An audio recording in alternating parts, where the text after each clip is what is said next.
بسم اللہ الرحمن الرحیم۔ محترم ناظرین، جائیداد فدق کا حصہ مانگنے کے لیے سیدہ فاطمہ رضی اللہ تعالی عنہا جب خلیفہ اول حضرت ابو بکر صدیق رضی اللہ تعالی عنہ کے پاس گئیں تو ابو بکر صدیق نے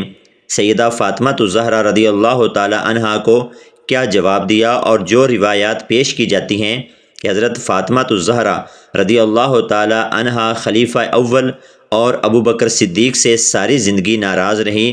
اس کے بارے میں حقائق کیا ہیں اور وہ کن وجوہات کی بنا پر ابو بکر صدیق سے ساری عمر ناراض رہی اور ان کو اپنے جنازے میں بھی شریک نہ ہونے دیا۔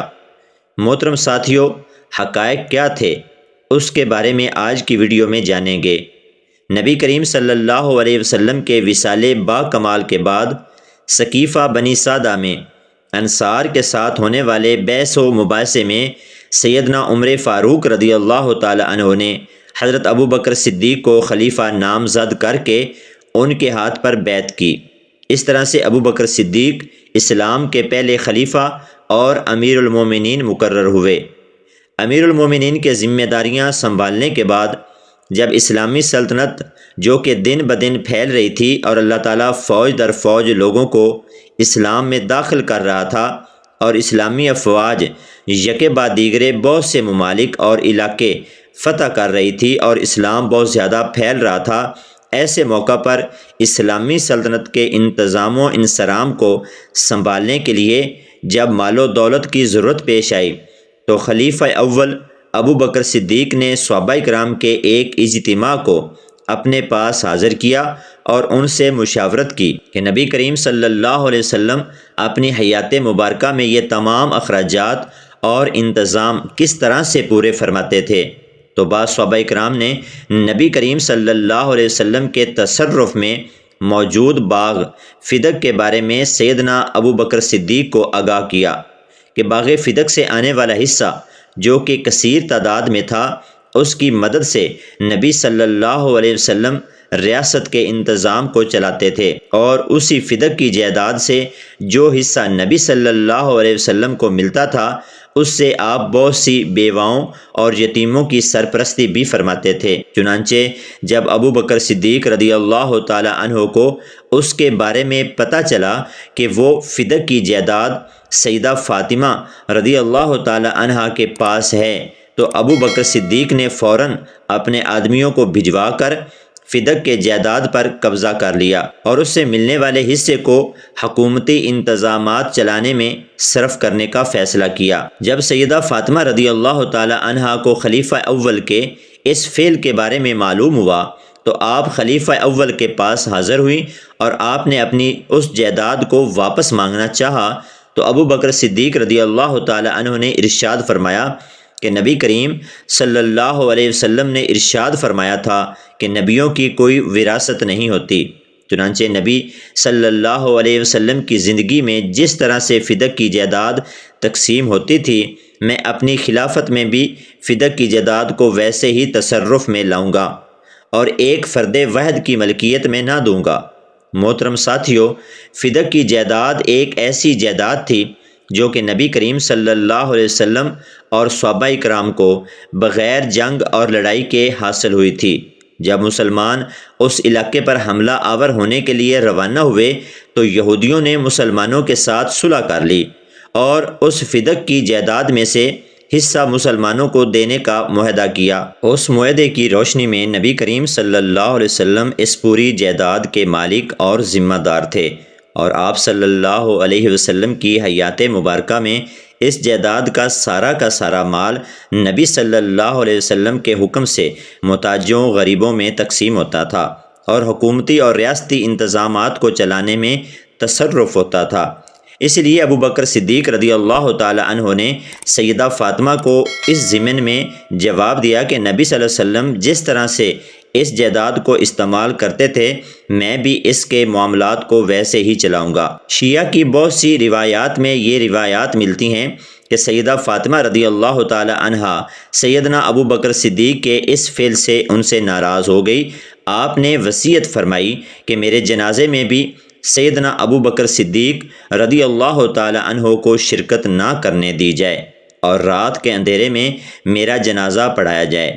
یہی وجہ تھی کہ سیدنا ابو بکر صدیق کو سیدہ فاطمہ الزہرا کے جنازے کی خبر بھی نہ دی گئی اور سیدنا علی رضی اللہ تعالی عنہ نے ان کا جنازہ پڑھا کر ان کو دفن کر دیا، جبکہ امام طبری، ابن خلدون اور ابن تیمیہ کی بہت سی روایات یہ کہتی ہیں کہ سیدہ فاطمہ الزہرا رضی اللہ تعالی عنہا سیدنا ابو بکر صدیق سے ناراض نہ رہیں بلکہ ان سے راضی ہو گئی تھی۔ امام زہری فرماتے ہیں کہ سیدنا ابو بکر صدیق رضی اللہ تعالی عنہ اس معاملے میں حق پر معلوم ہوتے ہیں، کیونکہ انہوں نے امیر المومنین ہونے کے ناطے سے سیدہ عائشہ صدیقہ رضی اللہ تعالی عنہا سے، جو کہ ان کی حقیقی صاحبزادی تھی اور نبی صلی اللہ علیہ وسلم کی لاڈلی اہلیہ بھی تھی، ان کو بھی کسی قسم کا کوئی حصہ یا وظیفہ نہ دیا۔ اہل سنت کے نزدیک حضرت صلی اللہ علیہ وسلم نے فدق حضرت فاطمہ رضی اللہ تعالی عنہ کو ہبہ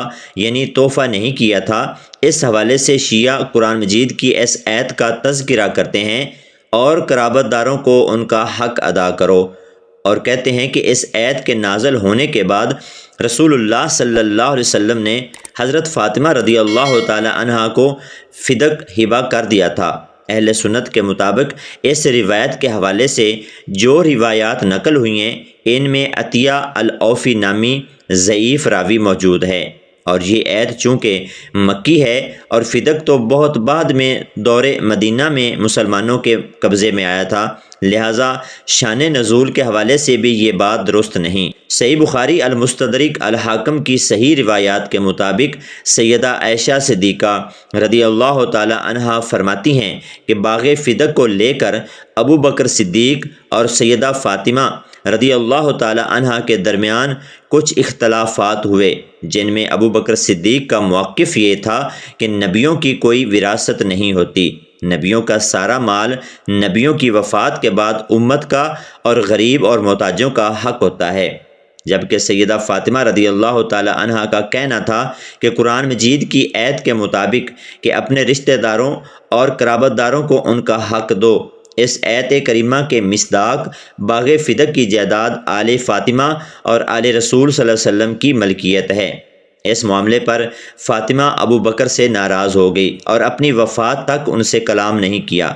یہاں تک کہ ان کی وفات کے بعد ان کی وصیت کے مطابق رات کو جنازہ پڑھایا گیا، جس کے بارے میں ابو بکر کو خبر نہ کی گئی۔ اہل سنت کی کچھ روایات کے مطابق ابو بکر نے بعد میں فاطمہ سے صلح کی کوشش جاری رکھی، یہاں تک کہ وہ ان سے ناراض نہ رہی۔ اس سلسلے میں اہل سنت اور اہل تشیع میں پہلا اختلاف ہے کہ اہل سنت کے مطابق ابو بکر صدیق رضی اللہ تعالی عنہ نے یہ فیصلہ ایک حدیث کی بنیاد پر دیا، جس کے مطابق محمد صلی اللہ علیہ وسلم نے فرمایا کہ انبیاء کے وارث نہیں ہوتے، اور جو کچھ وہ چھوڑتے ہیں وہ صدقہ ہوتا ہے، جبکہ اہل تشیع کے مطابق یہ حدیث ابو بکر کے علاوہ کسی نے روایت نہیں کی، اور یہ فیصلہ درست نہیں تھا، کیونکہ قرآن کی کچھ آیات میں انبیاء کی وراثت کا ذکر ہے۔ دیگر یہ کہ فدق محمد صلی اللہ علیہ وسلم کی میراث نہیں تھی، بلکہ ہبہ کی وجہ سے حضرت فاطمہ کی ملکیت ہو چکی تھی۔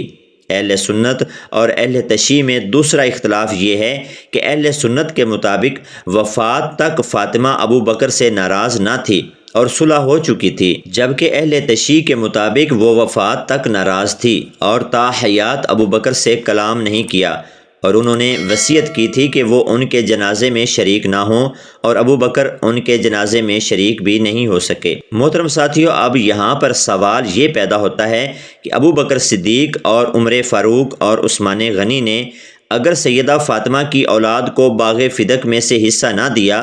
حضرت علی رضی اللہ تعالی عنہ اور امام حسن مجتبی علیہ السلام مسلمانوں کے امیر المومنین مقرر ہوئے، تو تب انہوں نے اس جائیداد کو اختیارات ہونے کے باوجود آل فاطمہ کے لیے مخصوص کیوں نہ کیا، بلکہ حضرت علی رضی اللہ تعالی عنہ اور امام حسن علیہ السلام نے بھی پہلے خلفائے راشدین کی طرز پر فدق کی جائیداد کو اسی تصرف میں رکھا جس تصرف میں نبی صلی اللہ علیہ وسلم اور باقی خلفائے راشدین نے رکھا، یعنی فدق کی جائیداد سے عام مسلمانوں کی اور اسلامی ریاست کی فلاح و بہبود کا کام لیا جاتا تھا،